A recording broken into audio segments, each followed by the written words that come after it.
நடிகர் சத்யராஜின் மகள் திவ்யா சத்யராஜ் திமுக தொழில்நுட்ப அணியின் துணை செயலாளராக நியமனம் செய்யப்பட்டுள்ளார்.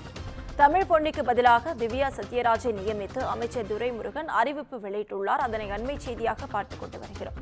இதுகுறித்த முழு விவரங்களை வழங்க செய்தியாளர் கீதன் நம்முடைய இணைப்பில் காத்திருக்கிறார். கீதன், வணக்கம். விவரங்கள். வணக்கம். நடிகர் சத்யராஜ் அவர்களின் மகள் திவ்யா சத்யராஜ் அண்மையில் திமுகவில் தன்னை அதிகாரப்பூர்வமாக திமுக தலைவரும் தமிழக முதலமைச்சருமான ஸ்டாலின் முன்னாடியில் இணைத்துக் கொண்டார். அவர் கடந்த சில ஆண்டுகளாகவே திமுக ஆதரவு நிலைப்பாட்டில் இருந்து வந்தார். அந்த நிலையில்தான் அவர் திமுகவில் சில நாட்களுக்கு முன்பு அதிகாரப்பூர்வமாக இணைந்தார். இந்த நிலையில் தற்பொழுது திமுகவில் அவருக்கு பொறுப்பு வழங்கப்பட்டிருக்கின்றது.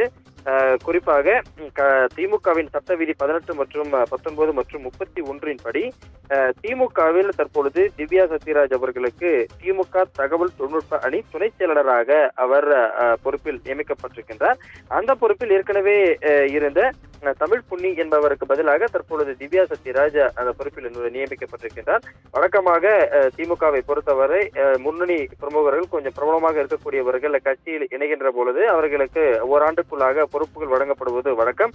அந்த வகையில் திவ்யா சத்யராஜை பொறுத்தவரை ஊட்டச்சத்து நிபுணராக இருந்து வருகின்றார். சத்யராஜ் மகள் என்கின்ற அடையாளம் அவர் தேர்தல் பிரச்சாரத்தில் கை கொடுக்கும் ஒரு சக்தியாக இருக்கும் என்கின்ற அடிப்படையில் தற்பொழுது திமுகவில் அவருக்கு இந்த தகவல் தொழில்நுட்ப பிரிவில் துணை செயலாளர் பொறுப்பு என்பது வழங்கப்பட்டிருக்கின்றது. விவரங்களுக்கு நன்றி கீதன்.